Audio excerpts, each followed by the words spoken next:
안녕하세요. 안녕하세요. 나는 아니, 난 지금 비디오 끄는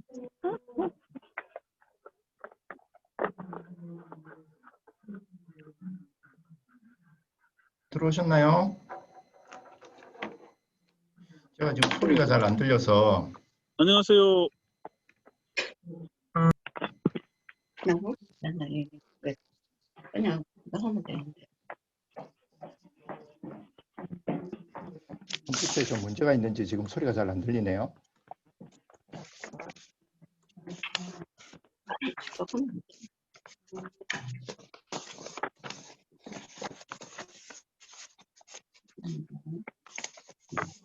괜찮아.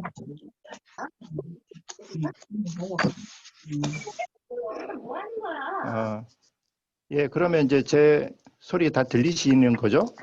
네. 혹시 그 좀 소리가 문제가 있다 그러면 여기 채팅창으로 이렇게 메시지 남겨주시면 제가 그거 보고 말씀을 좀 조절하고 이렇게 하도록 하겠습니다. 예, 반갑습니다. 저는 김태훈이라고 하고요. 지역 스토리텔링 연구소 소장으로 있습니다. 예, 제가 이제 이 프로그램 소개받을 때 여기 이름이 그 경남 스토리텔링 아카데미라고 들었거든요.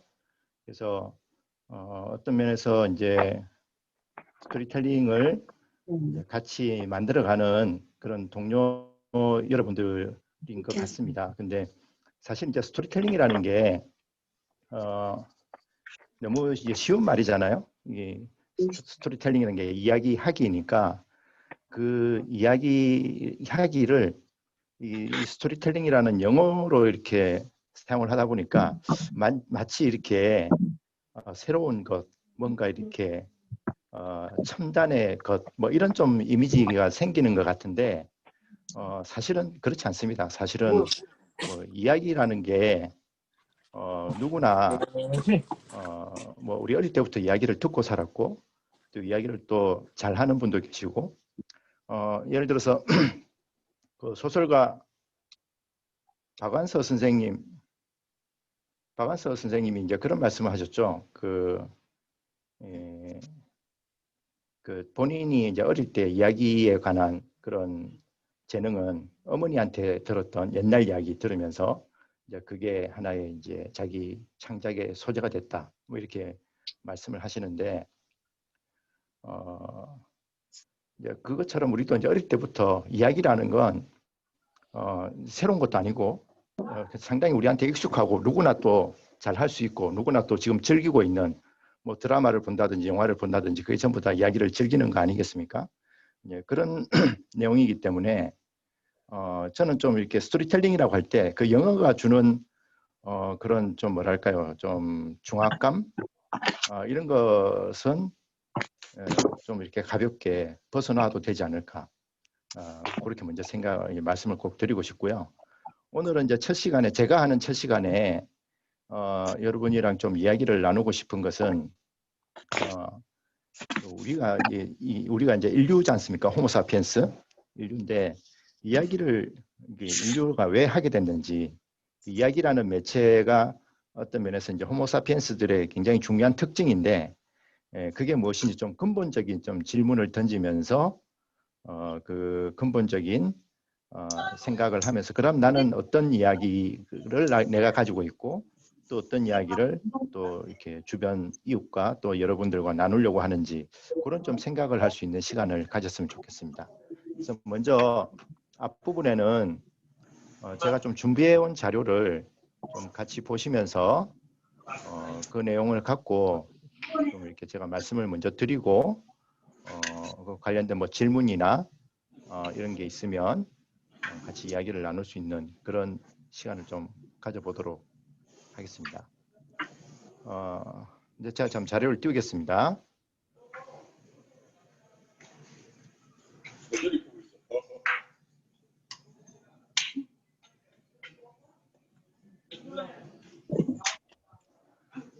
예, 그 나눠드린 자료하고 같은 자료인데요.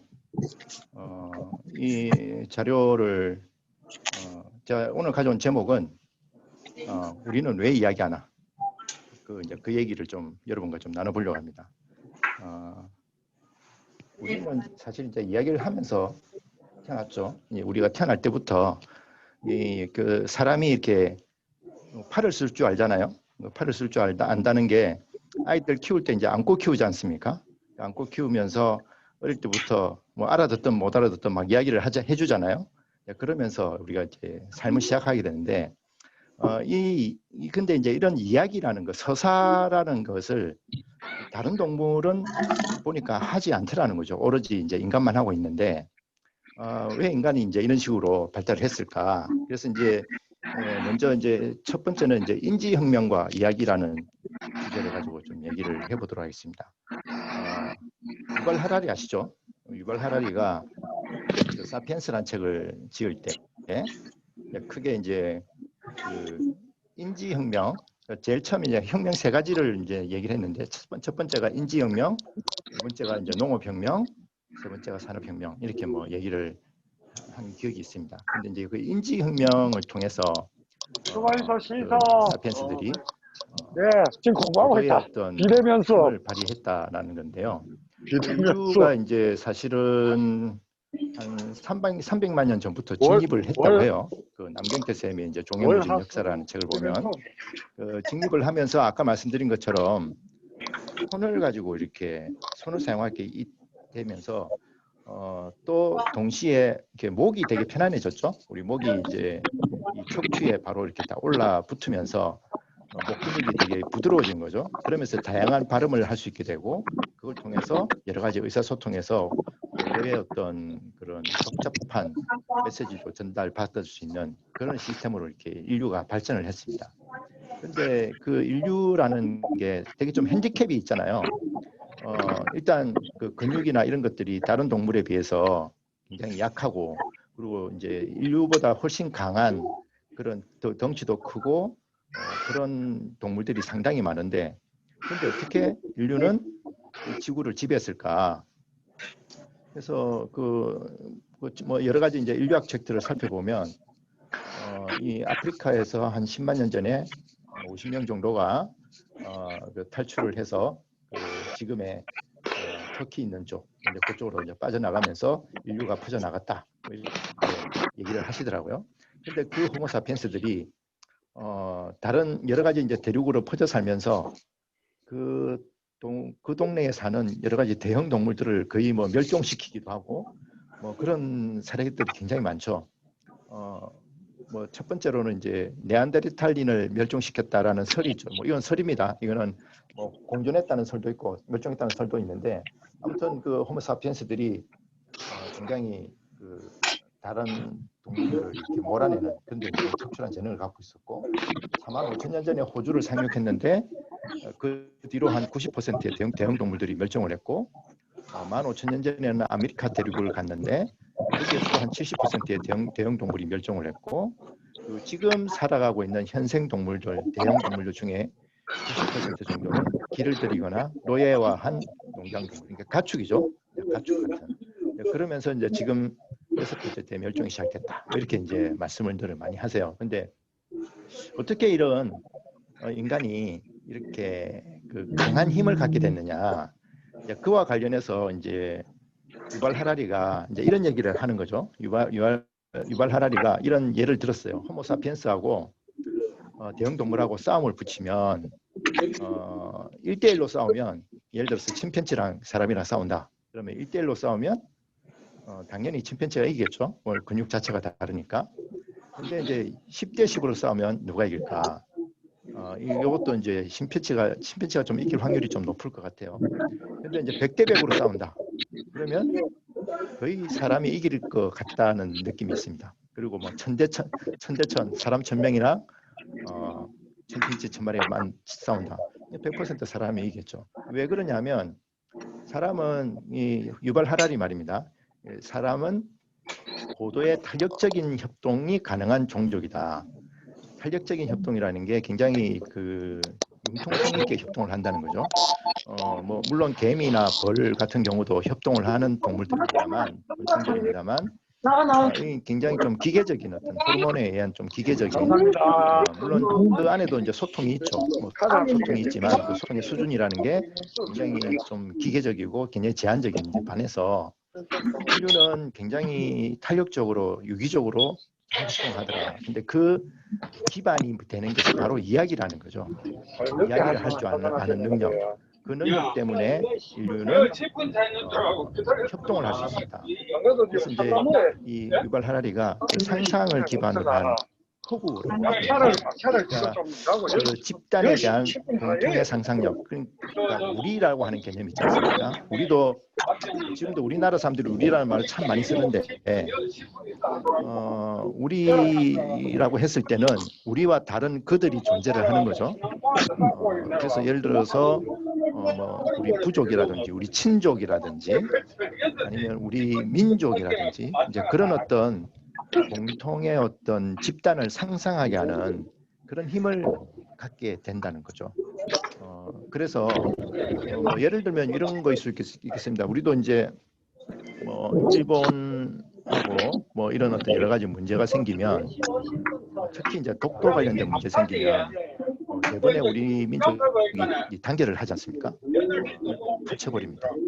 그거는 이제 그 독도라는 어떤 상징이 우리라고 하는 어떤 상상을 하게 만드는 거죠. 그러면 어떤 그 변화가 생기냐면 이런 어떤 우리라는 개념이 생기면 감수를 하게 되는 거죠. 무언가를 희생을 감수한다든지 어떤 노고를 감수한다든지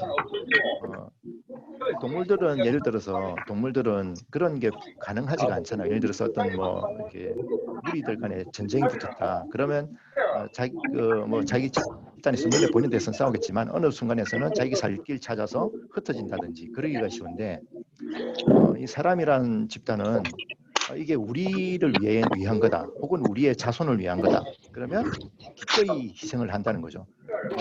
여기 이제 지금 강의 들으시는 분들 상당수가 아마 연배가 이제 40, 50대 이상 되시는 걸로 보이는데 제가 봤을 때는 보통 이제 자녀분들도 있고 그러시지 않습니까? 그랬을 때 우리가 이제 예를 들어서 우리 아이들을 위한 거다. 뭐 이러면 사실 우리 부모들을 다 감수하잖아요. 이제 그게 이제 우리는 이제 뭐 혈육으로 이렇게 뭉쳐진 집단이니까 훨씬 더 강한 연대가 되겠죠. 이게 강한 어떤 결속이 있겠지만 조금 더 벗어나면 뭐 우리 창원 사람이 결속력이 있나? 경남 사람 결속력인데 그건 잘 모르겠습니다. 근데 이제 그 결속력이 생기는 어떤 집단들이 나올 때 거기서 보면 또 이렇게 그 공동체를 위해서 희생하는 사람들이 나오지 않습니까? 그렇게 이렇게 협동을 한다는 거죠. 근데 그 협동을 하는 그 기반은 뭐냐면 이야기라는 겁니다. 이야기. 우리가 하나라는 이야기. 예를 들면 우리는 당군의 자손, 아니면 누구의 자손. 뭐 경남이면 뭐 남명조식의 뭐 후예, 뭐 이런 식의 어떤 우리를 하나로 묶어주는 이야기. 그게 이야기의 본질이라는 거죠. 우리가 스토리텔링이라고 할 때 그 스토리텔링이 무조건 그 뭐 재밌고 흥미로운 이야기가 아니라 그 이야기가 만들어진 본질은 그런 공동체가 하나의 결속력을 가지게 하는 그런 어떤 공동의 상상을 하게끔 하는 그런 매체로서의 이야기가 그 스토리텔링 할 때 그 이야기의 본질이라는 겁니다. 그러니까 이제 지금 여기 이제 오신 선생님들 여러분께서도 이제 이야기를 이제 만든다. 앞으로 이제 경남 스토리텔링 아카데미를 통해서 내가 뭔가 이야기를 전하고 싶다 했을 때는 기본적으로 어떤 그 이야기를 통해서 이야기를 들을 사람들에 대한 어떤 공동체를 좀 상상을 해보시고 그 공동체가 이 이야기를 통해서 어떤 결속이나 어떤 공감 이런 걸 할 수 있을까 이런 쪽으로 좀 접근을 해보시면 그 이야기의 소재를 이렇게 발견해내는데 좀 도움이 되지 않을까. 그게 왜냐하면 이야기의 본질이 그렇기 때문이죠. 그래서 이제 이야기는 결국에 이제 공동체와 바로 연결된 것입니다. 이게 개인의 이야기 이런 것들은 성립하기가 어렵죠. 원칙적으로. 그래서 여기 이제 덤바의 숫자라고 제가 이렇게 해놨는데요. 덤바가 로빈 덤바라고 영국 옥스퍼드의 그 인지과학자입니다. 이제 이분이 이제 조사를 이제 쭉 해봤어요. 인류학자이기도 하고 인지과학자이기도 하신 분인데 이분이 조사를 해보니까 이 사람이 자기 그 공동체, 그러니까 우리 편이라고 느끼는 저 사람 좀 편안한 느낌 있지 않습니까? 저 사람하고 있으면 저 사람 우리 편이야. 내가 거기에 있을 때 뭔가 이 관계 속에서 편안함을 느끼는 그런 우호적인 관계의 숫자를 세보니까 평균 한 150이 되더라는 거죠. 한 사람이 안정적인 사회관계를 유지할 수 있는 범위, 이게 이제 100에서 한 230 정도 나오는데 한 평균을 내보니까 한 150 정도 되더라. 그러니까 이게 이제 한 무리가 되는 거죠. 침팬지 같은 경우는 한 3, 40마리 정도 되나요? 이제 그 무리 집단을 하는 뭐 사자들 같은 경우는 한 10마리 안팎 그렇게 이제 몰려다니지 않습니까? 근데 사람은 그래도 이제 어느 소통을 할 수 있으니까 한 150명까지는 가능하다는 거예요. 그래서 이제 그 150명이 근데 그 150명이 넘어가면 이제 그 집단 안에는 문제가 생깁니다. 그 안에서 이제 뭐랄까요, 이렇게 반체제 인사가 이제 등장을 하게 되는 거죠. 이런 경험들 아마 그 여러분들께서도 이렇게 사회생활 하시면서 경험을 해보셨을 거예요. 저는 어릴 때 이제 교회를 다녔는데 그 교회를 이렇게 다닐 때 보면 처음에 이제 개척교회라고 할 때 이제 보통 한 100명, 200명 정도 다닐 때는 참 재밌습니다. 이렇게 그 집단에 참 가고 싶고 너무 따뜻하고 너무 좋고. 근데 이제 한 300명 정도 이렇게 넘어가면 좀 문제가 생기기 시작하죠. 이제 좀 이렇게 세력이 나눠지기 시작하면서 누구파 이렇게 나눠지기 시작합니다. 이게 교회뿐만이 아니라 제가 이렇게 보니까 사회단체도 시민단체도 이렇게 마찬가지더라고요. 협동조합이라든지 이렇게 되게 이제 좋은 뜻으로 하는 그런 관계들 있지 않습니까? 그런 관계들도 그런 관계들도 이제 처음에 굉장히 한 100명, 200명 때까지는 굉장히 이제 활동적이고 좋은 어떤 그런 관계를 유지를 하다가 어느 규모를 넘어서면 그 안에서 이제 세력이 나눠지는 그런 어떤 그런 어떤 과정들을 이렇게 많이 목도를 했는데 그게 그 비밀이 바로 이제 덤바의 숫자에 있다는 거죠. 근데 이제 이 덤바의 숫자가 결정적이라면 모든 집단은 150명 단위로 다 나눠져야 되겠죠. 실제로 이제 군대를 조직할 때 로마 군대가 150명 단위였습니다. 그러니까 사람이 딱 규모가 딱 그 정도 되는 거죠. 그 고대 시대에도 150명 단위였고 지금도 그 여러분들 그 SNS 뭐 카톡이나 페이스북이나 이거 한번 이렇게 리스트 친구 리스트를 한번 쫙 보시면 좀 편하게 얘기할 수 있는 사람들 있지 않습니까? 편하게 이렇게 소통할 수 있는 사람들. 그런 사람들이 숫자를 세보면 그것도 평균 내보면 한 150명 정도 된다고 합니다. 그러니까 이게 이제 인류가 그렇게 바뀐 것도 많지만 안 바뀐 것도 있는 거죠. 근데 이제 우리가 보면 150명을 넘어가는 그런 어떤 공동체가 많잖아요. 국가라는 공동체도 마찬가지고 어떤 지역 공동체도 마찬가지고 그런데 그런 공동체가 150명을 넘어갈 때 그때 무엇으로 그들의 어떤 공통성을 이뤄낼 건가? 그게 바로 이야기라는 거죠. 그 이야기를 통해서 그게 뭐 신화가 됐든 설화가 됐든 그 이야기를 공유함으로써 그 공동체가 우리라는 어떤 하나의 끈으로 묶여진다. 그 이야기의 본질적인 기능이 그런 데 있습니다. 그래서 이제 그 대표적인 이제 도시라는 거죠. 인류가 이제 그 발명한 것 중에 가장 위대한 게 도시라고 이렇게 얘기하는 분들이 참 많습니다. 이 도시가 이제 처음 만들어지게 된, 뭐 처음은 아니겠죠. 이제 도시 유적 중에 가장 오래된 것을 찾아보면 BC 8000년 정도에 터키에 있는 차탈휘육이라는 곳에 이제 그 도시인데요. 왼쪽 그림을 보시면 그 밑에 오른쪽에 있는 요 그림이 그 차탈휘육에 발굴한 곳을 배경으로 해서 상상도를 그린 거거든요. 여기 보면 진짜 이 도시죠. 그죠? 여기 보면 한 5,000명 정도가 모여서 살았던 걸로 추정을 하고 있습니다. 5천 명이 그 시대에 BC 8천년 전에 모여서 살았다는 것은 보통 그거는 아닌 것 같아요.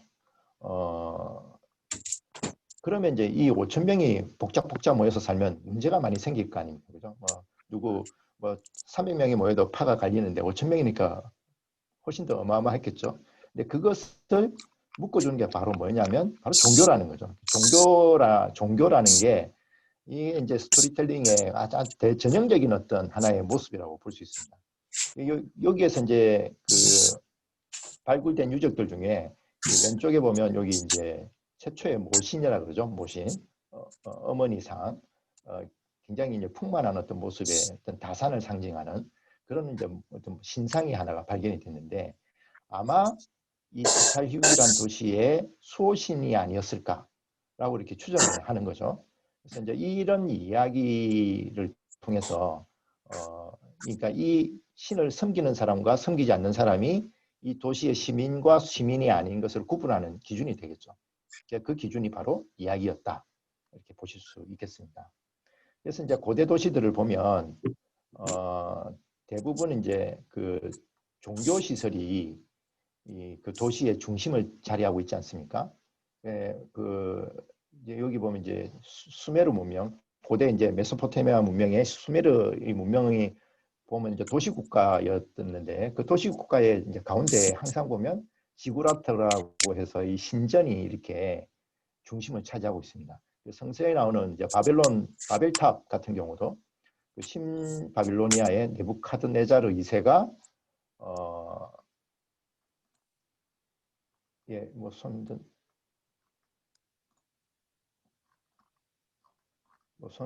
건 어떻게 하나요? 제가 이것도 잘 몰라가지고 저한테는 소리가 안 들리네요.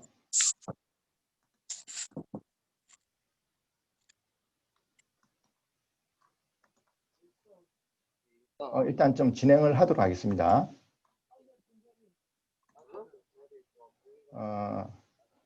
그래서 이제 그 고대 도시들의 어떤 가운데에 신전이 자리하면서 일종의 랜드마크처럼 되어 있죠. 그래서 모든 도시의 어떤 모든 공간에서 이 신전이 보이게끔 도시 설계가 되어 있습니다. 그 말은 우리의 이야기는 저것이다. 우리의 신은 저것이다. 그게 바로 우리의 이야기가 되는 거죠. 이런 도시는 사실 현대에 와서도 보실 수 있죠. 이제 지금은 이제 우리가 여행을 못 갑니다만 그 유럽을 가시면 그 유럽의 이제 도시의 어떤 중심에는 다 성당이 자리하고 있지 않습니까? 그런 어떤 그러면 이제 그 도시는 기독교의 스토리가 지배하는 도시라는 걸 우리가 알 수 있고 또 이슬람권의 이렇게 도시를 가보면 그 이슬람에는 다 이제 그 모스크가 또 이렇게 중심에 자리를 하고 있죠. 그런 식으로 그 도시의 어떤 공간에서 그런 우리 스토리를 발견할 수 있다고 보실 수 있겠습니다. 자, 요거는 좀 넘어가고요. 근데 이제 그래서 보면 이야기의 어떤 그 가장 보편적인 그 이야기는 수직적인 이야기라고 볼 수 있습니다.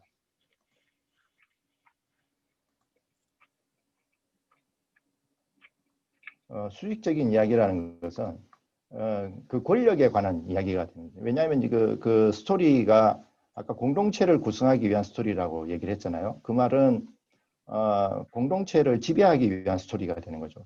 특히 지배하는 사람들의 이야기. 그러니까 왕이 지배할 만하기 때문에 지배한다라는 어떤 이야기. 그래서 뭐 로마의 건국신화고 보면 이제 로물루스의 어떤 신화가 내려오지 않습니까? 그래서 이제 이런 신화들의 특징이 뭐냐면 항상 이 건국 시조들이 반인 반신인인 거죠.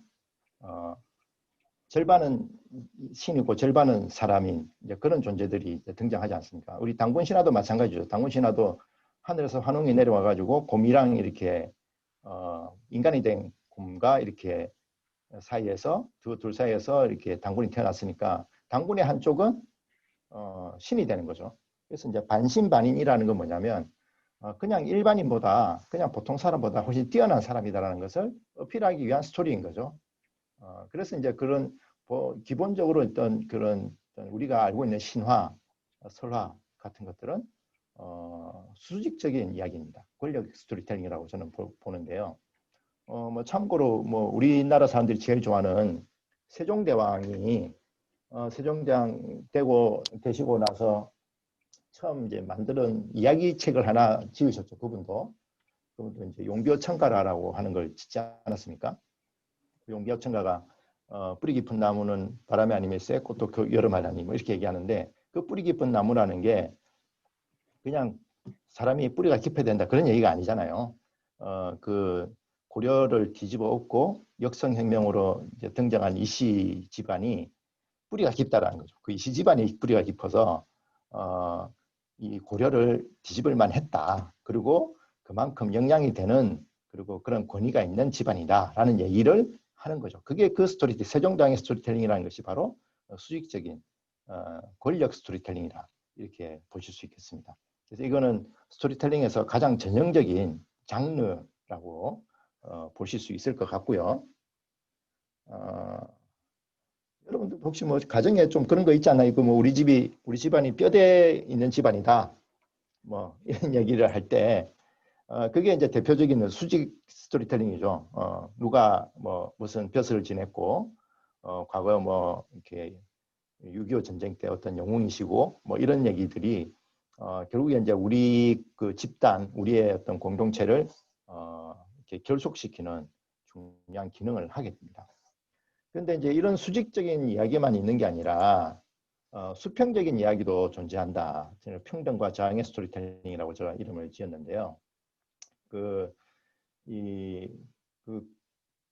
어떤 수직적인 어떤 스토리텔링에 또 저항하는 그런 전통도 인류가 오랫동안 가지고 있다라는 거죠. 제가 이제 제일 왼쪽에 그라쿠스 형제라고 이렇게 돼 있는데 이 그라쿠스 형제가 로마 시대 때 호민관을 했거든요. 그 평민을 대표하는 뭐 이 사람들은 귀족입니다만 평민을 대표하는 호민관으로서 어떤 개혁을 단행을 하죠. 개혁을 단행하다가 귀족들의 반발에 부딪혀서 두 사람 형제 둘 다 죽임을 당하고 테베레 강에 이제 버림을 당하는 그런 운명을 이제 당한 형제들인데, 근데 이 형제들의 어떤 스토리가 굉장히 오랫동안 이제 지속이 되는 겁니다. 이 그라쿠스 형제가 사실 좀 집안이 되게 뼈대 있는 집안이에요. 그 한니발 그 카르타고 전쟁 때 2차 카르타고 전쟁 때 그 한니발이 로마를 다 이렇게 쑥대밭을 만들지 않습니까? 그 한니발을 무찌른 그 장군이 그 스키피오 아프리카누스인데 이 그라쿠스 형제가 그 스키피오 아프리카누스의 외손자들입니다. 그래서 이제 그 그라쿠스 집안에서는 어떤 그런 로마 공화정에 관한 굉장한 어떤 자부심을 갖고 있는 그런 사람들이었죠. 그래서 그런 어떤 자부심이 있기 때문에 그 호민관으로서 평민을 대변해서 그렇게 이제 목소리를 내고 실제로 이제 토지 개혁을 하고 그러다가 이제 귀족의 저항에 부딪혀서 결국에 이제 죽임을 당하는 그런 어떤 사람들이었는데 그러니까 이런 이야기가 사라지지 않는 거죠. 사라지지 않고 계속 대를 이어서 이야기가 전해 내려옵니다. 그러다가 되게 이제 극적인 장면 중에 하나가 이제 프랑스 혁명인데요. 이 프랑스 혁명이 또 그 우리 그 현대를 이렇게 열어젖힌 중요한 사건 중에 하나지 않습니까? 근데 이때 이제 그 프랑스 혁명에서 굉장히 이제 그 선동가로서 바베프라고 하는 사람이 있었어요. 그 프랑스와즈 바베프라고 하는 굉장히 중요한 인물은 아니고 그 프랑스 혁명에서 이제 언급이 되는 이제 몇 사람 중에 중요하진 않지만 언급이 되는 사람 중에 이제 프랑스와즈 바베프라가 있는데 이 사람이 자기 이름을 소개할 때 자기가 자기 스스로 예명을 지었습니다. 뭐라고 지었냐면 그라쿠스 바베프라고 이름을 지은 거예요. 그러니까 2000년 전에 2,500년 전에 살았던 그라쿠스의 스토리가 살아남아 가지고 프랑스 혁명에서 다시 꽃을 피우게 되는 거죠. 그러니까 이런 식으로 어떤 또 그 수평의 이야기, 평등과 저항의 이야기도 그 수직적인 이야기, 신화설화 못지않게 그렇게 면면이 이어져 오면서 사람들에게 어떤 동기부여를 하고 있습니다. 그래서 이제 뭐 1960년대 들어오면 그 이제 인권 운동이 이제 굉장히 활발하게 일어나지 않습니까?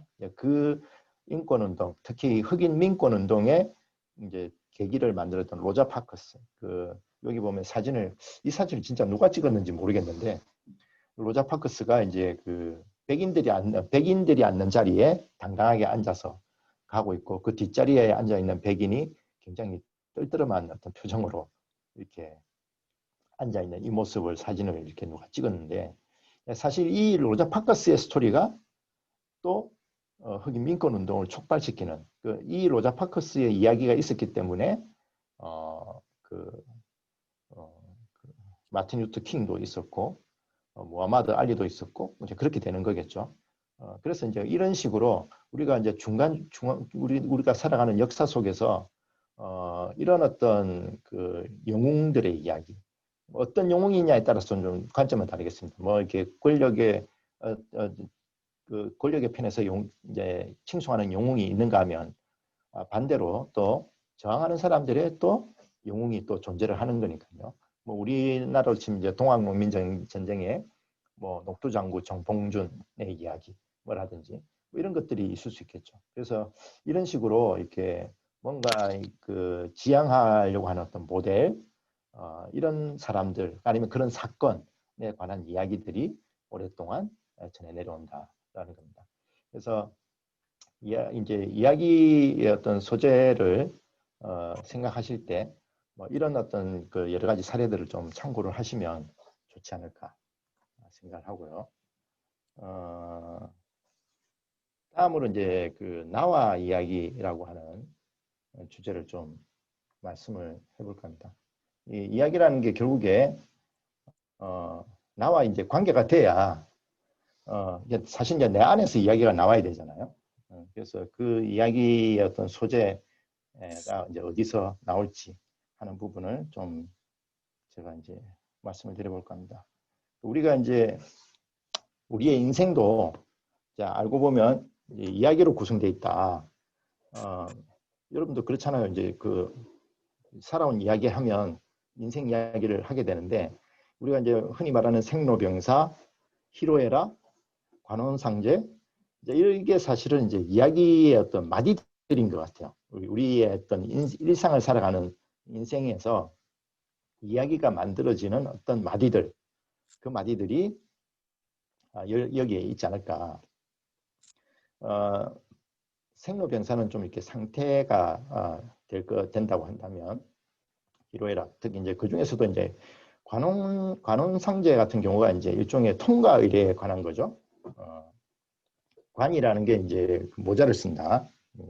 어른이 된다고 하는 우리 유학의 전통에서는 그 어른이 될 때 이제 관을 씌워주는 거잖아요. 갓을 쓴다든지 하는 거.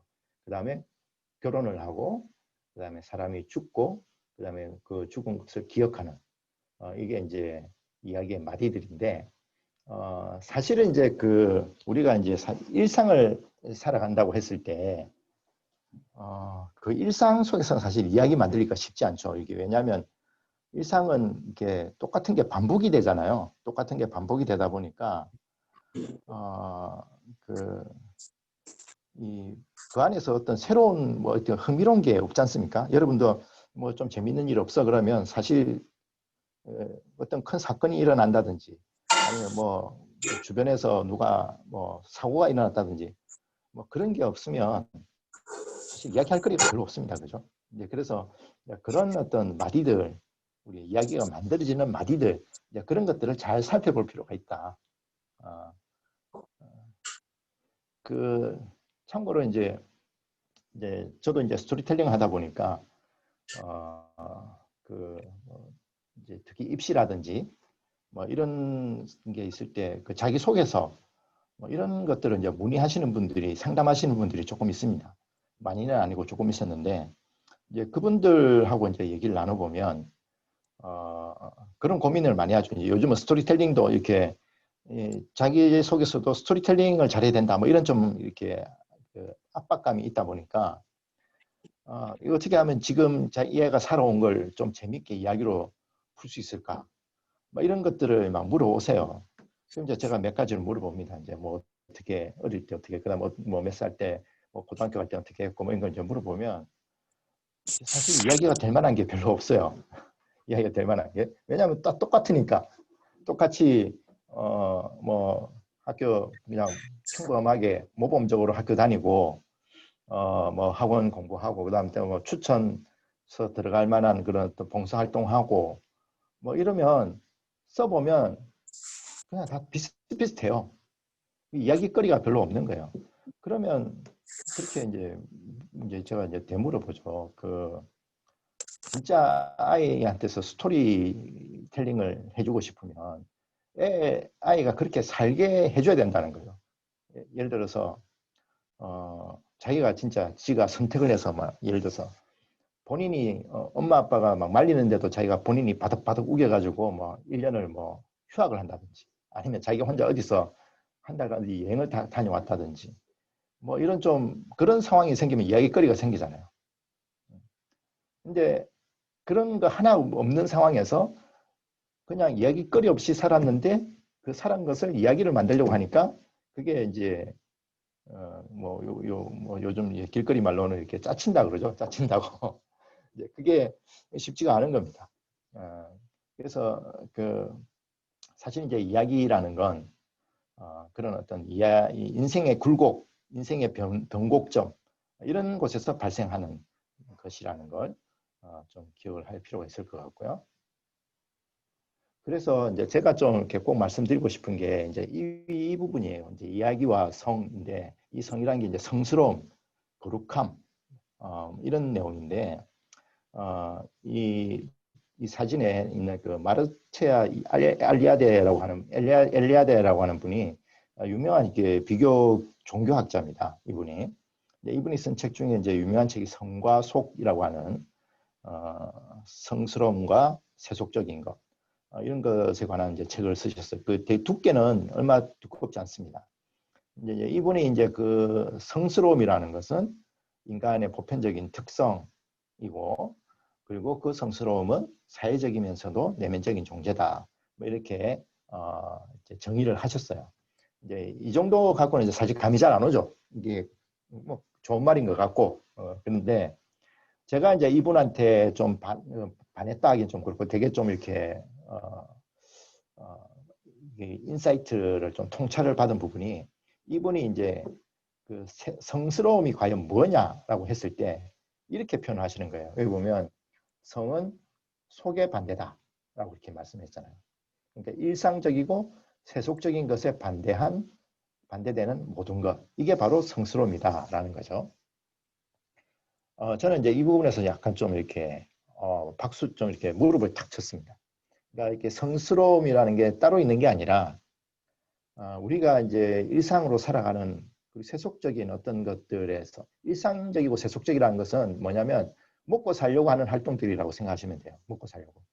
우리가 이제 생존을 해야 되잖아요. 생존하는 데 필요한 여러 가지 활동들. 뭐 일해야 되고 돈도 벌어야 되고 뭐 이제 그런 것들, 그런 활동들을 우리가 매일매일 하지 않습니까? 그래서 우리는 그걸 일상이라고 합니다. 그게 이제 세속적이라는 거죠. 세속적. 그럼 그것이 아닌 것이 어떤 것이 바로 성스러움인데 그걸 이제 바꿔서 얘기하면 그런 어떤 세속적인 것을 무릅쓰는 그 어떤 것이 되는 거죠. 세속적인 것을 무릅쓰는 그 어떤 것. 제가 쉽게 설명을 드리겠습니다. 이게 쉽게 설명하면 우리가 이제 뭐 이렇게 토론을 붙는다든지 뭐 이렇게 말싸움을 한다든지 뭐 이런 상황이 벌어질 때 혹시 여러분들도 이런 표현 좀 한 번씩 쓰지 않으시나요? 내가 굶었으면 굶었지 내가 그 짓은 내가 못해. 뭐 이런 표현. 내가 돈을 내가 안 벌면 안 벌었지. 내가 그렇게까지는 나 안 한다. 뭐 이런 표현들 한 번씩 쓰지 않습니까? 이제 그게 바로 엘리아드가 말하는 성스러움이라는 거죠. 그러니까 내가 돈을 번다든지 밥을 먹는다든지 이런 것들은 이게 세속적인 거죠. 내가 이제 생존을 할 때 하는 활동이니까. 근데 그것을 포기하고서라도 그것을 무릅쓰고라서도 뭔가를 해야 되는 거, 지켜야 되는 거. 예를 들어서 뭐 너네 아버지 욕하면 내가 1,000,000원 줄게. 뭐 이런 식이다. 그러면 이제 그걸 가만히 듣고 있을 사람이 없죠, 그죠? 만약에 그런 사람 뭐 찾으면 있긴 있겠습니다만, 그것은 자기 안에 있는 예를 들어서 우리 가족에 대한 명예, 가족에 대한 어떤 자존심 이런 것들은 성스러운 거잖아요. 이제 그런 것들은 함부로 이렇게 돈이나 아니면 여러 가지 세속적인 것과 바꿀 수 없는 겁니다. 이제 그런 것이 사람마다 각자 있더라는 거죠. 이것은 종교의 개념과는 또 다른 개념이라는 거죠. 신과 종교가 추구하는 그런 어떤 성스러움과는 다른 개념이다. 그래서 보면 인류 역사도 이렇게 보면 심지어 이제 종교가 없는 무신론을 주장하는 나라에서도 사실 그런 어떤 국가적인 제도나 간섭에 의해서 그런 의례를 만들더라는 거죠. 우리나라도 종교의 자유가 있는 나라 아닙니까? 헌법에서 이제 종교의 자유가 있는 나라인데,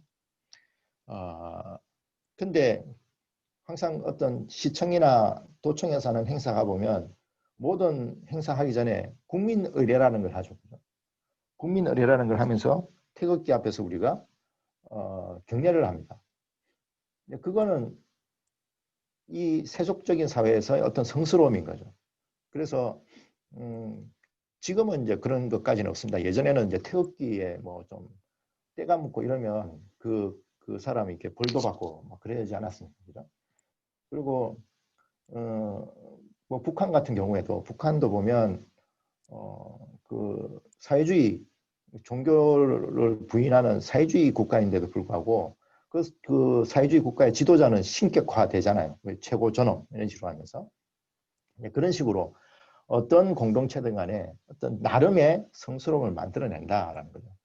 심지어 무신론자도 자기만의 성스러움이 있다.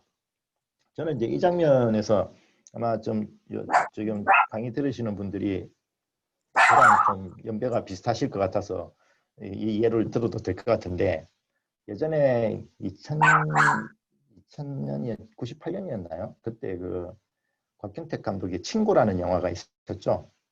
친구 그 부산에 이제 그 고등학생 친구였다가 이제 조폭으로 가서 이제 헤어지는 장동건하고 유호성이 나왔던 그 친구의 이제 마지막 장면에 보면 이제 유호성이 그 이제 장동건을 이제 죽이고 이제 재판정에 서지 않습니까?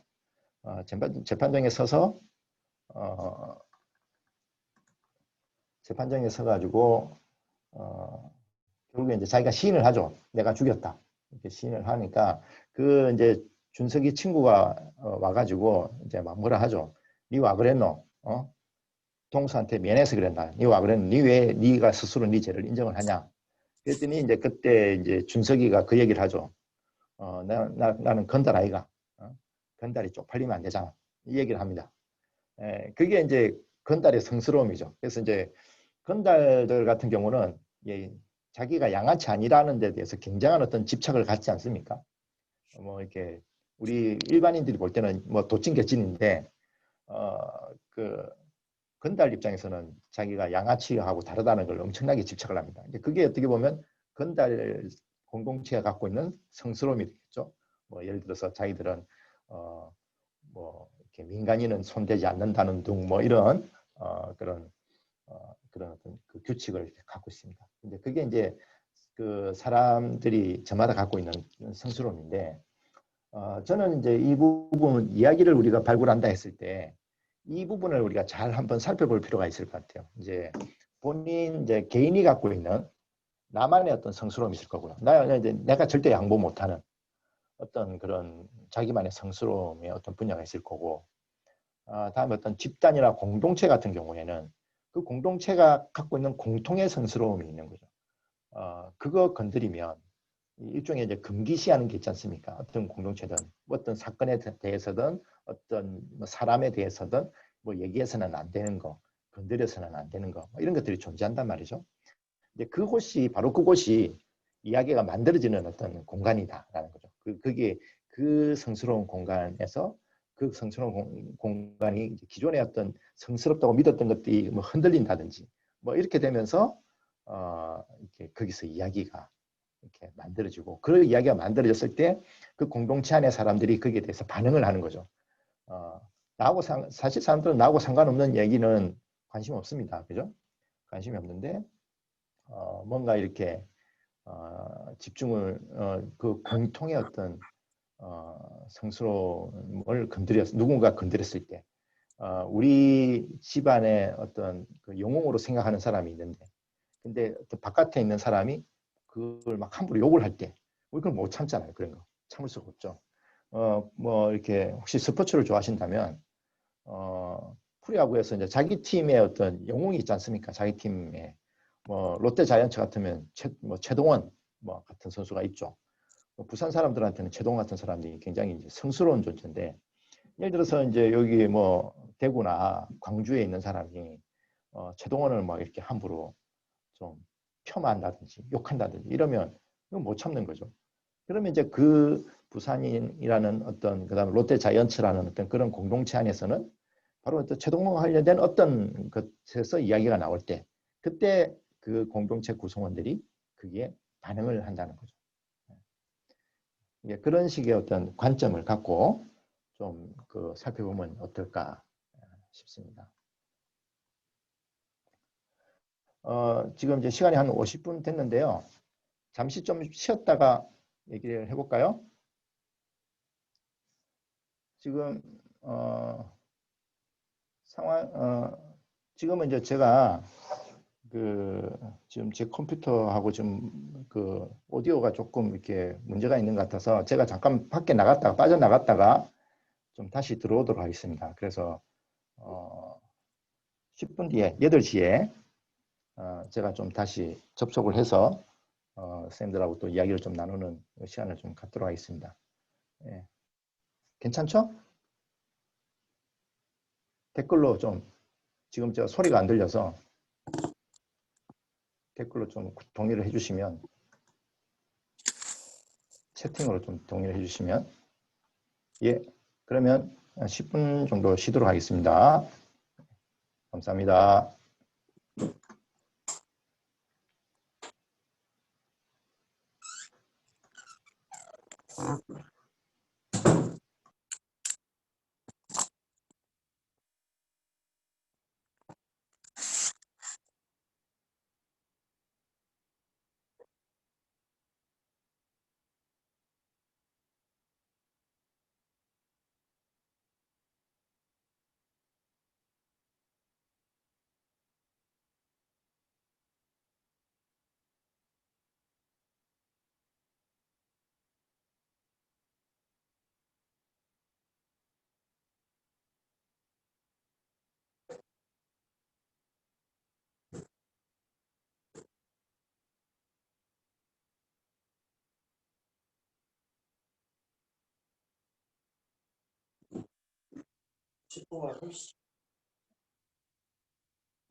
아랫방에서 자는 거야.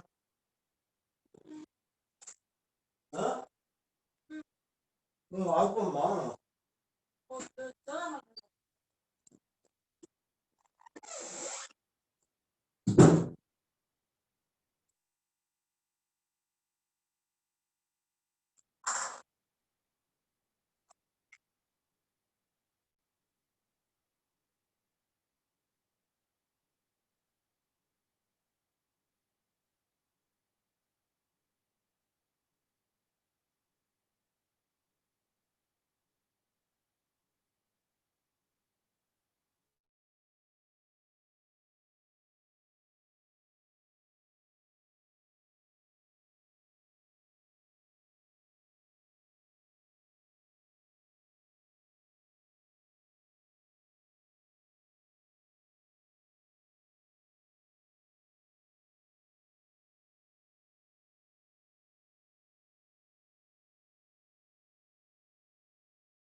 네, 다시 들어왔는데 소리 들리나요?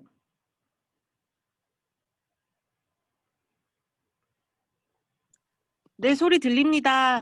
네, 알겠습니다. 그러면 8시 정각에 다시 시작할게요.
네, 이제 8시가 됐네요. 다들 들어오셨나요?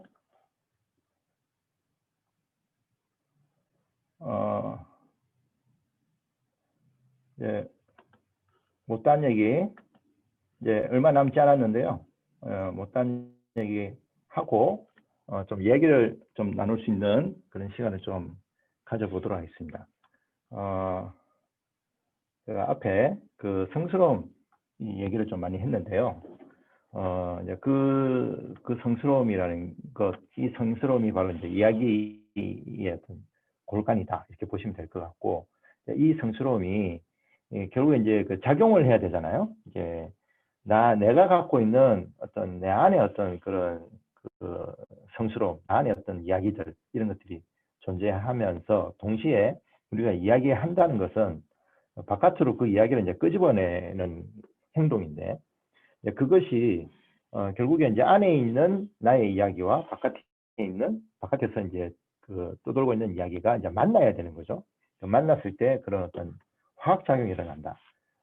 그래서 사람마다 이렇게 좀 그 이야기 코드가 좀 다르지 않습니까? 이렇게 좋아하는 영화 장르도 좀 다르고, 좋아하는 음악도 다르고. 그 얘기는 결국에 이제 그 이야기를 하는 사람과 이야기를 듣는 사람 사이에 어떤 주파수가 존재하는 것 같아요. 이제 그게 이제 대중예술은 그 범위가 이제 그 굉장히 큰 것이 되겠죠. 이렇게 공감하는 범위가 굉장히 큰 게 이제 대중예술이 되는 거고, 흔히 말하는 이제 독립예술이라든지 뭐 그런 어떤 예술영화 뭐 이런 것들은 굉장히 좀 이렇게 그 쭈삣하지만 이제 굉장히 이제 넓게 공유되지는 않는 그런 이야기인 것 같습니다. 그래서 이제 여기 이제 참여하시는 선생님들께서도 내가 어떤 이야기를 할까 이렇게 고민을 하시면서 여러 가지 좀 이제 나의 이야기를 공감할 사람들을 이렇게 같이 떠올려가면서 나는 어떤 이야기를 할 것인지, 좀 더 많은 사람에게 들려주고 싶은 이야기를 할 것인지, 아니면 나랑 되게 주파수가 잘 맞는 사람과 한번 깊이 소통하는 이야기를 하고 싶은지, 뭐 이런 생각을 하면서 좀 이렇게 범위라든지 소재라든지 이런 것들을 이렇게 좀 이렇게 조율해 볼 수 있을 것 같아요. 제가 이제 재밌게 본 이벤트 중에 이게 이제 좀 오래된 23년 전에 시작된 건데, 이게 이제 스토리텔링 이벤트라는 게 97년부터 시작이 돼서 뭐 아직 지금까지 되는지는 잘 모르겠습니다. 그런데 이제 한참 이제 21세기 초반에는 굉장히 주목을 받았던 이벤트입니다. 그 조지 도슨 그린이라고 하는 소설가가 시작을 했는데, 이제 자기 그 집에 조지의 그 거실에서 사람들끼리 모여가지고 이야기를 이렇게 하는 거죠. 일종의 이제 이게 이제 테드 나오기 전이니까 테드나 뭐 그 뭐였죠? 그 5분 동안 얘기하는 거, 이그나이트라든지 이런 거 이제 나오기 전에 이제 원형에 가까운 건데, 이제 시간을 정해놓고 이제 돌아가면서 자기가 준비한 이야기를 들려주는 거죠. 이제 그래서 그걸 가지고 뭐 그날 챔피언도 뽑고 뭐 이렇게 하는 그런 어떤 이벤트를 했는데, 그게 너무 재밌는 거죠. 그래서 재밌어서 이걸 이제 좀 키웁니다. 키워서 샌프란시스코, 시애틀, 런던 이런 데서도 막 해보는 거죠. 그래서 이제 그게 지역의 선전이 이제 스토리 슬램 해서 지역의 선전을 치르고, 그 사람들을 이제 모아가지고 그랜드 슬램이라고 해서 본선을 치르는. 그래서 이제 이런 걸 통해서 한 3,000여 개의 이야기가 이제 축적이 되는 이런 어떤 성과를 내기도 했습니다. 그걸 다룬 책이 여기 모스라고 하는 책이 있습니다. 또 모스, 나방이라는 뜻이죠. 여기 이제 여기 표지 디자인을 보시면 그 정부에 이게 나방들이 막 몰려들잖아요. 몰려드는 모습을 이렇게 형상화한 건데, 그게 이 이야기를 이제 사여서 사람들이 몰려든다. 뭐 이런 내용인 거죠. 그래서 이제 이 사람이 했던 스토리텔링의 3가지 비밀, 3C 해가지고, 컨페션, 고백이죠. 자기의 솔직한 이야기여야 된다는 거고, 코미디, 좀 여러 사람 모이니까 좀 이렇게 비극보다는 희극 쪽으로 좀 즐거운 이야기, 행복한 이야기가 좋고, 그리고 커넥션, 그걸 통해서 사람들이 이제 연결된다. 이제 이런 어떤 이벤트를 이렇게 하셨어요. 그래서 근데 이제 저도 이걸 보면서 우리 지역에도 좀 이런 걸 해보면 어떨까? 제가 이제 알기로는 우리 지역에서 그런 모임들이 1년에 몇 분 여러 군데서 있는 것 같아요. 특히 제가 기억하기로는 이그나이트라고 제가 알고 있는데 5분 동안 주어지고 그 5분 동안 그 슬라이드를 30초씩이니까 몇 장이죠? 12장인가? 20장인가? 20장의 어떤 파워포인트를 만들어서 그걸 이제 5분 동안 이렇게 이렇게 뭐랄까 순서대로 이렇게 지나가게 만들어 놓고 그 5분 동안 자기가 이제 이야기를 들려주는 주제 이런 거 상관없이 이제 그게 이제 이그나이트라고 하는 행사가 있었습니다. 근데 이제 그런 것들을 좀 이렇게 잘 조직해서 이야기를 좀 축적해 나가면 참 좋겠다 싶은 생각이 드는데 아직까지는 이제 그걸 좀 체계적으로 축적하는 그런 활동은 좀 아직까지는 없는 것 같아요. 그러니까 이제 좀 뭐랄까 이렇게 시민단체 뭐 마산 같은 경우는 YMCA 그쪽에서 많이들 하시던데 그런 시민단체에서 이제 좀 이렇게 그 뜻을 가진 분들이 하시다 보니까 그 행사까지는 잘 하시는데 그 행사가 이제 좀 더 큰 행사로 뭐 더 큰 어떤 아카이브로 발전하는 데 있어서는 좀 힘이 좀 모자란다는 느낌이 좀 들어서 그런 부분을 좀 우리 지자체나 이런 데서 공공의 영역에서 좀 지원을 해주면 참 좋겠다 싶은데 아마 아직까지 그렇게까지 단계까지는 못 가는 것 같습니다. 근데 뭐 어쨌든 이런 어떤 스토리텔링 이벤트라는 것들을 통해서 이제 이야기의 소재들을 이렇게 막 모아보는 거죠. 저도 이제 참 뭐 우리 같은 이런 스토리텔링 아카데미에서라도 이런 걸 좀 해보면 참 좋을 것 같은데 이놈의 코로나 때문에 모이기도 너무 어렵고 모여도 길게 모이기도 어렵고 다들 바쁘시니까 사실 이제 이런 거 하면 뭐 예를 들어서 한 2박 3일 저기 워크숍을 가가지고 밤새 가면서 커피 마셔가면서 잠 쫓아가면서 이렇게 막 이야기를 나누고 모닥불 피워가면서 이야기 나누고 이렇게 하면 정말 좋을 것 같은데 참 그게 쉽지는 않은 것 같습니다. 근데 이제 그런 이야기들이 쌓이고 공감대가 확대가 되면 거기서 또 새로운 공동체가 만들어지는 거죠. 그래서 이제 제가 이제 끝으로 그 스토리텔링이 뭐냐 할 때 이제 저는 이제 이 그림을 항상 좀 제가 참 좋아하는 그림인데 이게 이제 고갱이 거의 말년에 거의 이제 인생 다 망가지고 자기 딸이 죽었던가요?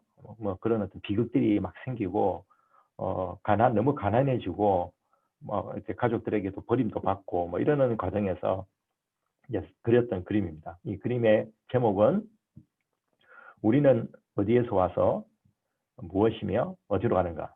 Where do we come from? 어디에서 와서 What are we? 우리는 누구이고 Where are we going? 어디로 가는가? 이게 저는 이제 스토리텔링의 메시지라고 생각을 합니다. 그래서 우리가 스토리텔링 이야기를 들려준다는 것은 결국에 이제 그런 어떤 정체성을 이렇게 찾아주는 것, 정체성을 드러내주는 것이거든요. 단순히 단순히 어떤 그 이목을 끄는 그런 게 아니라 그 이야기를 듣다 보면 이 사람들이 누구인가, 왜 그 사람들이 여기서 이렇게 살아가고 있는가, 이런 것들을 알 수 있게 만들어주는 거. 그게 그 스토리텔링의 어떤 중요한 기능이 아닐까 싶습니다. 제가 이제 지금 퍼뜩 생각나는 영화가 그 갱스터 오브 뉴욕이라고 하는 영화가 있습니다. 마틴 스콜세지 감독의 영화인데요. 마틴 스콜세지가 이번에 그 봉준호 감독이 상 받을 때 단상에서 이렇게 손 뻗으면서 리스펙 한다고 이렇게 세웠던 그 할아버지 감독 있죠?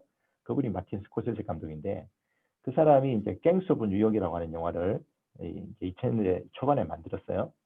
거기 보면 그 뉴욕의 한 19세기 중반에 뉴욕에서 그 한복판에서 그 전쟁을 벌이는 갱들 이야기를 이렇게 소리로 했는데 이제 그 영화의 어떤 메시지가 뭐냐면 뉴욕은 어떻게 태어났느냐, 미국은 어떻게 태어났느냐 그 얘기를 하는 거예요. 그게 이제 예고편을 보면 이런 얘기가 나옵니다.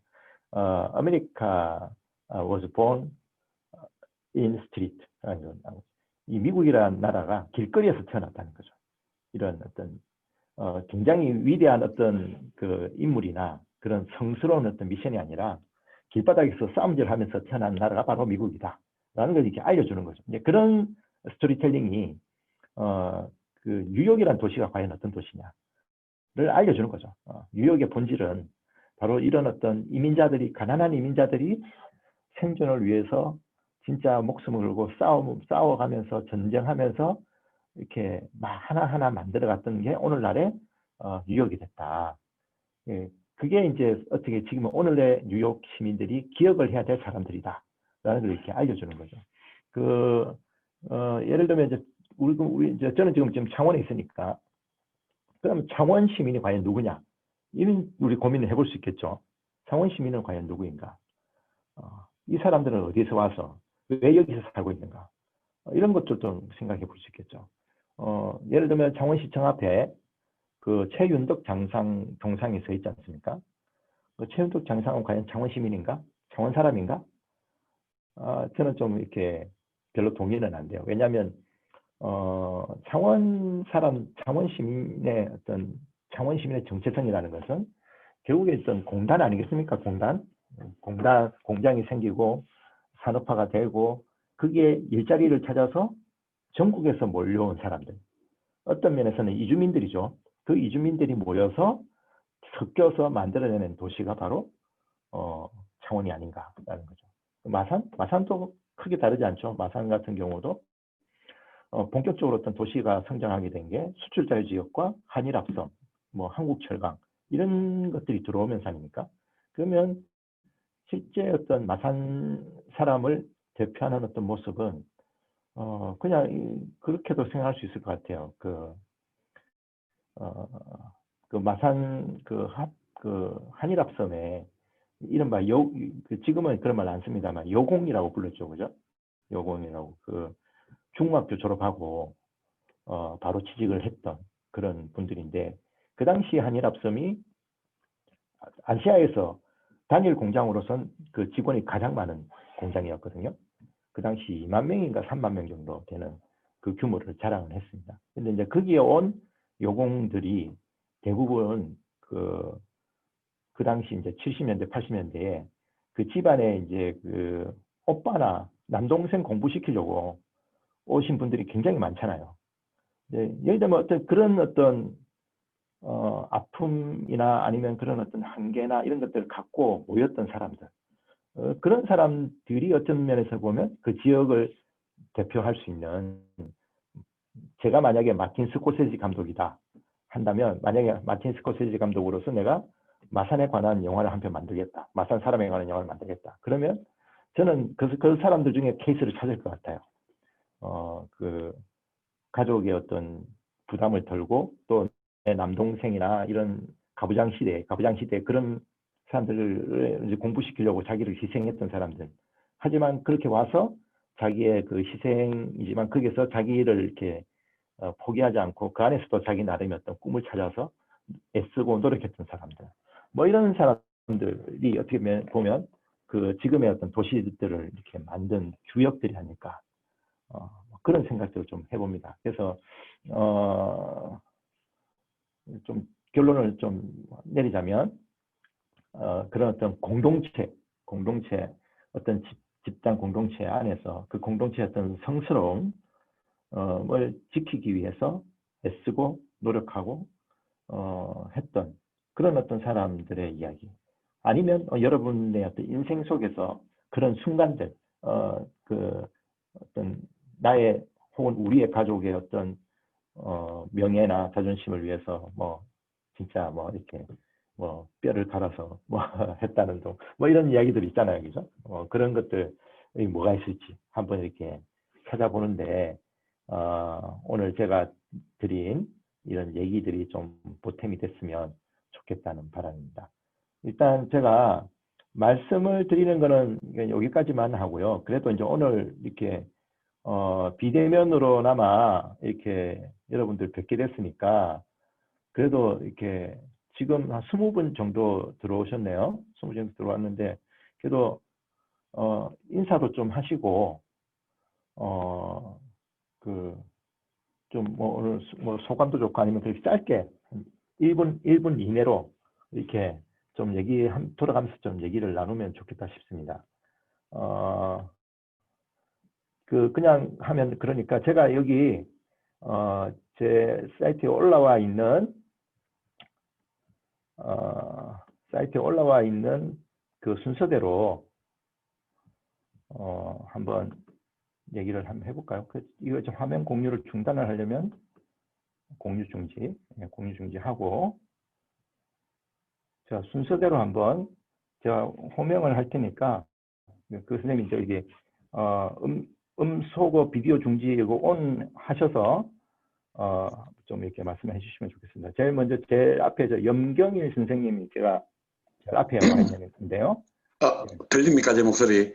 예, 잘 들립니다. 예. 그러면 제가 제일 먼저 하겠습니다. 저는 제가 지금 앞에 제 자서전을 하나 적고 있다가 네네. 제목은 완성되지 않는 스케치북이라 하는 제목인데 네. 생태관광국장을 하다 보니까 저희 지역에 많은 스토리텔링이 있는데도 불구하고 그거를 제대로 매끄럽게 만들지 못해서 예. 이번 수업을 통해 저희 지역을 찾아오는 관광객들에게 정말 흥미롭고 관심 가지면서 한 번 더 들을 수 있는 그런 스토리텔링을 만들고 싶어가 수업을 신청하게 되었습니다. 아유. 지금 지금 저번 주 월화수 오늘 월화 5일 비대면 수업을 봤는데 저에게 조그만 희망이 보이는 것 같습니다. 뭔가 맺고 잡히는 것고 제가 가지고 있는 스토리텔링을 좀 매끄럽게 잘 만들 수 있지 않을까 하는 그런 희망에 부풀어 있습니다. 감사합니다. 아유, 감사합니다. 예. 예. 감사합니다. 두 번째, 오연록 선생님. 오연록 선생님. 네, 안녕하세요. 예, 안녕하세요. 네. 사진은 지금 어떤 얘기를 해야 남자분인데. 저는 여자인데, 네네. 네, 남편이 먼저 이게 줌 등록을 해놔서 그렇구나. 사진을 바꿀 줄 몰라서. 예. 괜찮습니다. 예. 네. 간단하게 소개 좀 해주시고, 뭐 소감이나 뭐 이런 게 있으면 좀 말씀해 주시죠. 네. 저는 이제 밀양에 그 시댁에 고택이 있어요. 예. 네, 그래서 한옥을 가지고 스토리로 만들까 그렇게 예. 하고 있거든요. 그 한옥을 보니까 그 황토로 한옥을 짓잖아요. 네네. 그게 보통 일반 건축들은 그 시멘트로 지으면 일단 이제 집을 부셔지면은 이제 다시 재활용해서 쓸 수가 없는데 이 한옥의 그 황토는 다시 재활용이 가능하더라고요. 그런 것들이 너무 이제 신기하고 친환경적인 건축법이 아닌가 이런 생각도 해보고요. 그 한옥에서 일어나는 여러 가지 이야기들을 가지고 스토리를 만들어도 되는지 사실 이게 생태 환경이랑 관계가 있는지 사실 궁금합니다. 네. 그 사람 얘기를 하실 거예요? 아니면 그 집 얘기를 하실 거예요? 집 이야기를 하면서 사람이 이제 주인공으로 등장을 해야겠죠? 네. 그렇게 하려고 합니다. 네. 그 시점은 옛날 얘기를 하실 겁니까? 요즘 얘기를 하실 겁니까? 요즘 이야기로 시작해서 이제 과거의 뭐 할아버지 이야기 뭐 이렇게 들어가야 될 것 같습니다. 그럼 다시 이제 현재로 나와야 될 것 같은데요. 액자 구조가 나왔네요. 네. 예, 아유, 기대가 큽니다. 감사합니다. 감사합니다. 네. 네, 다음에 주순옥 선생님. 안녕하세요. 네, 안녕하세요. 네, 저는 친구 따라 뭐 강남 간다고 하듯이 아는 선생님이 등록하자고 해서 등록을 했는데요. 네. 사실은 걱정이 좀 됩니다. 어떻게 해야 될지 뭐 잘 모르겠기도 하고요. 뭐 강의도 들었는데 뭐 강의를 비대면으로 듣다 보니까 별 오는 그것도 좀 없고요. 혼자 듣다 보니까. 그래서 일단 생태 환경은 하고 있는데요. 생태 이제 숲 체험 선생님을 하고 있는데 어떻게 해가지고 이 이야기를 해야 될까 하는 그런 걱정에 앞서면서 지금 강의를 듣고 있는 중입니다. 예, 더 헷갈리게 만든 거 아닌가 모르겠습니다. 그래서 이야기를 이제 어떻게 풀어내야 될지, 어떻게 해야 될지 예, 예. 그것도 생각 중이면서 이제 강의를 듣고 있는 중이라서 좀 고민의 입사입니다. 예, 감사합니다. 네, 감사합니다. 시간 많이 남아 있으니까요. 네. 예, 감사합니다. 예, 다음에 그 V505 띵큐, 예, 이게 기계 이름으로 되어 있는 것 같아서 V505 띵큐. 아, 네. 반갑습니다. 네. 안녕하세요. 예, 네. 저는 개인 사업을 하다가, 이번에 저는 이제 고성에 살고 있는데, 네, 녹색 생태 해설사 양성 교육에 이번에 지금 참여하게 됐거든요. 네네, 예, 그런 과정에서 이제 고성에 이제 독수리에 관련돼져 가지고,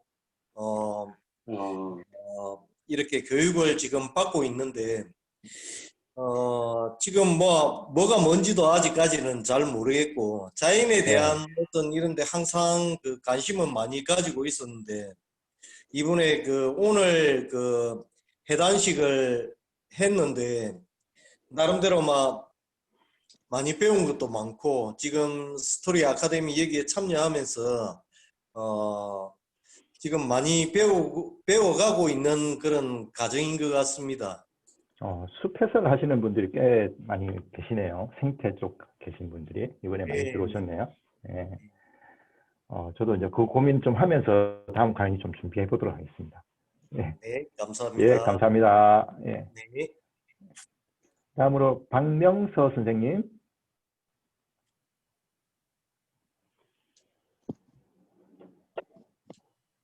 안녕하세요. 박명서 선생님이세요? 박명서 선생님. 안 들리시나요? 아니, 잘 들립니다. 예, 박명서 선생님. 아니, 음소 되어 있는 것 같아요. 박명서 선생님이 안 계시나? 그러면. 여보세요? 예, 안녕하세요. 예, 예. 네. 저는 이 스토리를 사람 위주로 하기 때문에 네네. 사람 위주로 생각을 하고 있어요. 그런데 조금 잘 맞았으면 좋겠는데 네. 아쉬운 점이 있는 것 같은데 그건 제가 부족해서 그런 것 같고요. 네. 할 말은 상당히 많습니다. 네. 할 말은 상당히 많고 우리 역사나 전설은 가진 자라든가 시대를 운전하는 사람들의 이야기인데 그렇지 않은 걸 가지고 어떤 사물이라든가 역사 유적이라든가 그런 모티브를 가지고 새롭게 스토리를 전개했으면 좋겠는데 네. 그게 너무 어려운 일 같고 그렇습니다. 네. 한번 열심히 공부를 해가지고 선생님 부흥에 좀 맞춰가지고 뭔가 보여줬으면 성과가 있었으면 하는 바람입니다. 아유. 예. 향입니다. 예, 건틀비입니다. 예, 감사합니다. 예. 다음으로 김진 선생님. 네, 안녕하세요. 네, 안녕하세요. 저도 아직 구체적인 스토리에 관해서는 지금 딱 잡힌 거는 없고요. 네. 근처에 저희 집 근처에 용지 호수라고 있어요. 네네. 호수에 보면은 여러 가지 생태적인 이 생물들이 많이 살거든요. 네. 그래서 이제 산책을 하거나 하면서 늘 보기는 하는데 이제 지나가면서 관찰도 좀 하게 되고요. 네. 거기에서 이제 스토리를 한번 좀 찾아볼까 싶기도 하고, 아니면 제가 둘레길을 걸어 다니면서 보이는 것들 뭐 그런 거를 또 한번 잡아볼까 싶기도 하고 아직 제가 맥락을 딱 잡지를 못해서 예. 그 용조수의 그 거위가 좀 성격 있어 보이던데. 예. 늘 잘 지키고 있어요 용지호수를. 예. 저 있다가 없다가 하던데 이제 권영석이 제가 한번 사진기를 이렇게 들었는데 네. 고개를 삐딱하게 돌면서 이렇게 포즈를 잡아주더라고요. 그래요? 예. 그 거위 말고도 네네. 이게 좀 새롭게 그러니까 제 태어난 지 얼마 안 된 애기 그 오리라고 해야 되나? 오리도 아니고 무슨 새인데 걔가 이렇게 점점 크는 걸 이렇게 산책을 하면서 봤단 말이에요. 예. 그런 걸 소재로 또 뭘 해볼까 싶기도 하고. 걔네들이 일단은 눈에 걔네들이 사람 구경하는 것도 재밌을 것 같긴 하네요. 그쵸. 네, 그래서 아직 구상 중입니다. 예. 예. 뭐 편안하게 구상하시면 될 것 같고요. 네네. 네, 감사합니다. 감사합니다. 예. 김석화 선생님. 네, 안녕하세요. 김석하입니다. 예, 안녕하세요. 네, 저는 맨 처음에는 내가 지금 이렇게 저도 생태 강사인데요. 네네. 제가 느끼는 생태와 이렇게 연관을 지어서 이야기를 한번 만들어 볼까. 그러니까 내가 보는 그 눈높이를, 그러니까 저는 나이가 많잖아요. 나이 많은 아이 같은 그런 눈높이로 생태, 그러니까 어떤 곤충이나 식물을 보는 그런 거에 대해서 이야기를 한번 써볼까라고 맨 처음에 생각을 했는데, 강의를 들으면 들을수록 이게 아닌가라는 생각과 오히려 더 혼란스럽고 이렇게 선생님들 하시는 이야기를 뭐 주제를 생태 쪽으로 잡아야 되는 건가라는 그런 생각도 들고 이게 지점 이야기거리를 솔직히 이야기해도 돼요? 네네. 이야기거리를 약간 허구와 진실을 섞어야 되잖아요. 아니 뭐 꼭 그래도 되고 안 해도 됩니다. 그거는 꼭 정답은 근데 이런 없으니까요. 것도 좀 혼란스럽더라고. 허구를 섞으면 내가 왠지 거짓말 하는 것 같고 너무 진실하면 재미가 없을 것 같고 약간 들으면 들으면 조금 더 혼란스러우면서 이 이야기 스토리를 어떻게 전개해야 될지는 모르겠어요. 그러니까 제가 생태 강사라고 해서 꼭 생태적인 걸 해야 되나 하는 생각도 들어요. 뭐 그런 작품들도 많이 있잖아요. 그러니까 예를 들어서 뭐 이렇게 예전에 제가 어릴 때 좋아했던 개구리 왕눈이라는 그걸 재밌게 보다 보면 자연스럽게 어떤 그 연목 생태계에 대한 어떤 뭐 그런 게 떠오를 수도 있는 거고, 예, 그 방법은 되게 다양할 것 같습니다. 꼭 생태 이야기를 하고 싶다고 해서 생태만 얘기하는 것도 방법이겠지만 뭐 다른 어떤 방법을 통해서 사람들 나가면 생태를 느끼게끔 하면 되는 거니까, 예, 그런 것들은 뭐 이렇게 교보제나 이런 것들로 많이 나와 있는 것 같거든요. 그래서 이렇게 구제가 많이 나와 있어서 오히려 더 혼란스러운 것 같아요. 그 구제가 너무 많다 보니까 조금 더 혼란스러운 것 같은 느낌. 처음부터 다 파악이 되면 처음부터 다 파악이 되면 그건 좀 재미가 없죠. 이제 처음에는 혼란스러운 게 정상 아닐까요? 그렇지. 제가 혼란스러운 게 맞긴 한데 딱 중심을 못 잡겠네요. 뭐 아직 시작 단계니까요. 또 이렇게 이렇게 우리가 이제 이야기라는 주제로 일정 기간 동안 이렇게 깊이 생각하는 기회가 사실 일생에 뭐 몇 번이나 있었겠습니까, 그죠? 뭐 그러면서 그냥 좋은 기회라 생각을 하시고 편안하게 좀 생각을 해보시면 되겠습니다. 너무 지금 쫓기지 마시고요. 여기서 뭐 우리 점수 매기는 것도 아니고. 네, 감사합니다. 네, 고맙습니다. 네. 그다음에 한중관 선생님.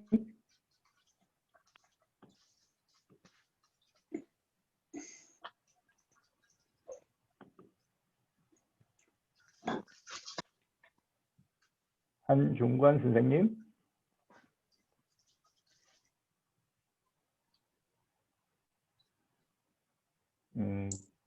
지금 접속이 안 되시나요?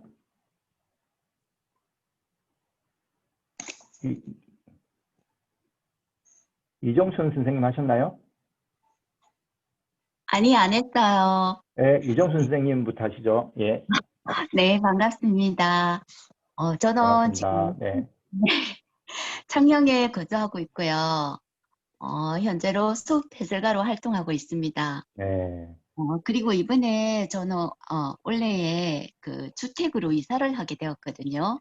네네. 그러면서 우리 집 이 문패를 하나 만들어 보고 싶어서 네, 거기에도 좀 이야기로 한번 만들어 볼 수 없을까 이렇게 해가지고 우리 가족들과 업무를 네, 해가지고 네, 이렇게 하나 그런 것도 한번 만들어 보고 싶은 게 있었고요. 좀 지금만 발표하기는 그렇고 그리고 주택에 있으니까 새들도 참 많이 오고 네. 그래서 이 새들하고 뭐 얘기를 할 수 없을까 뭐 이런 거 그러면서 그런 이야기를 한번 만들어 보고 싶어서 이 스토리에 참가하게 되었거든요. 네, 네, 앞으로 이렇게 배워가면서 네, 재미있는 이 뭐 생태라든지 문화라든지 뭐 아주 사소한 거지만 이 주위에 있는 사물들을 가지고 재미있는 얘기를 한번 만들어 보고 싶어요. 네. 아유, 기대가 됩니다. 그 지금 이렇게 그 과정 자체가 이렇게 그쪽 공간으로 이동하시고 거기서 이렇게 뭐 문패나 이런 걸 만들려고 이렇게 여러 가지 아이디어를 내시고 하는 것 자체가 지금 이야기를 만들어가는 과정이잖아요. 그게 네네. 이게 쌓이다 보면 이제 그렇게 생각하셔도 될까요? 지금 꼭 무슨 이야기를 만든다는 개념도 있겠지만 이게 네네. 지금 이렇게 활동해 가시는 어떤 여정 자체가 하나의 네. 이야기를 만드는 과정이다 이런 생각이 드네요. 네. 그래서 한번 좀 재밌게 만들어 보고 싶어요. 예, 감사합니다. 네. 예, 그 다음으로 이연택 선생님. 예, 안녕하십니까. 네, 안녕하십니까. 네, 저는 고향이 그 양산 원동의 그 용당리라는 곳입니다. 네네. 예, 그래서 거기 어릴 때는 그쪽에 뭡니까 이제 우리가 그 말똥개도 많았고, 네, 예, 여기 이제 그 조개도 큰 것도 많았고, 그래서 어릴 때 이제 그쪽에 자연적으로 있던 그런 부분들을 그 고향에 이제 그 가야진사가 용의 신화도 이렇게 가지고 있고 그래서 이제 그쪽으로 얘기를 한번 만들어 볼까 해가지고 수업을 듣게 되었습니다. 예. 그 동네가 이게 그런 전설 갖고 있는 동네가 많지 않은데 요즘 다 아파트 천지라서 예. 예, 그런 거 하나 정리해 놓으면 도움이 되겠죠. 예. 예, 어릴 때 그쪽에 이제 들로산으로 염소 몰로 다니고 이제 소몰로 다니고 할 때 보면은 개 잡고 뭐 조개 잡고 네. 했던 그런 기억들 가지고 우리끼리 이제 그런 얘기들을 많이 했거든요. 그러니까 예. 이렇게 가야진사 지금은 잘 복원이 됐는데 예전에는 거의 이제 힘 나올 정도로 다 떨어진 집이었는데 지금은 이제 그 어릴 때는 몰랐습니다. 그게 그런 전설이 있는지. 나중에 지나 보니까 그런 전설이 있고 그래서 그 동네도 이제 용이 들어가는 마을 이름이 이제 용당이다 보니까 네. 용에 대한 전설이 많아서 그런 쪽으로 계속 그 생각을 하고 있었는데 스토리를 어떻게 풀어야 될지 몰라가지고 예. 이제 생각만 계속 가지고 있었던 부분이죠. 예. 한번 뭐 이렇게 수업도 들으시고 하면서 한번 만들어 보시죠, 뭐. 예, 알겠습니다. 예, 감사합니다. 감사합니다. 네. 예. 다음 한중권 선생님 혹시 연결되시나요?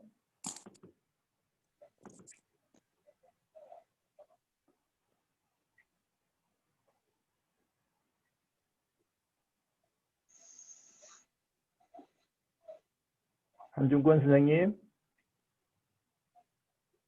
사운드는 켜졌는데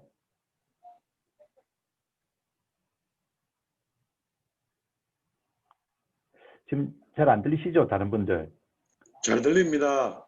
아니 한중권 선생님 목소리 지금 안 말씀하시는 들립니다. 것 예, 안 말씀을 들립니다. 하시는 것 같은데 지금 뭐 이렇게 장비에 무슨 문제가 있는 것 같아서 예 아유, 한유건 선생님 죄송합니다. 지금 소리가 이게 잘 연결이 안 되는 것 같거든요. 다음 시간에 좀 연결을 다시 한번 해봐야 될 것 같습니다. 예. 아유, 한유건 선생님은 이제 내일 다시 한번 더 접촉을 하는 걸로 하고요. 다음 분 좀 넘어갈게요. 박주원 선생님.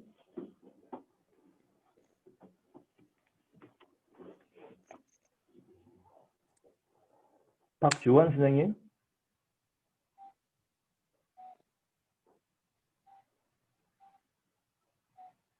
박주원 선생님. 안 되시나요?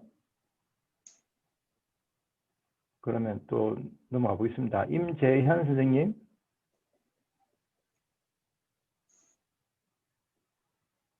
임재현 선생님.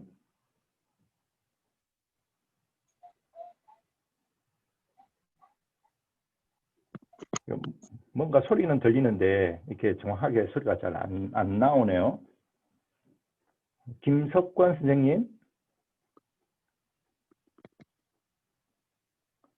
김석관 선생님.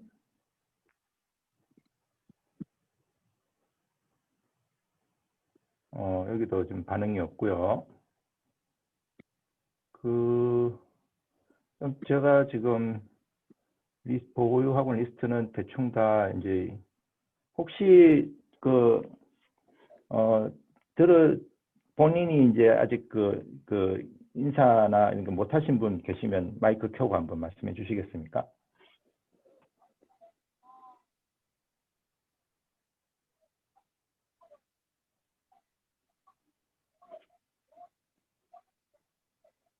이게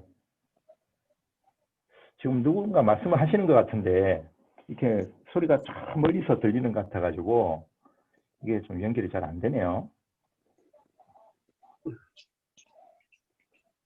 그러면 오늘은 제가 이제 마무리 말씀을 드리고 내일 그 이야기를 좀 예고를 해드리고 이제 마치는 걸로 하겠습니다. 오늘 이제 제가 쌤들 말씀을 이제 들어보니까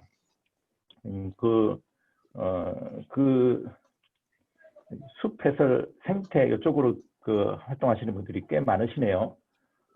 그래서 이제 그쪽 활동하시면서 좀 도움이 되는 이렇게 그런 이야기들 만들어가는 거 이런 거에 대해서도 저도 좀 이렇게 좀 생각을 하면서 좀 이제 강의 좀 준비하도록 노력을 해보겠습니다.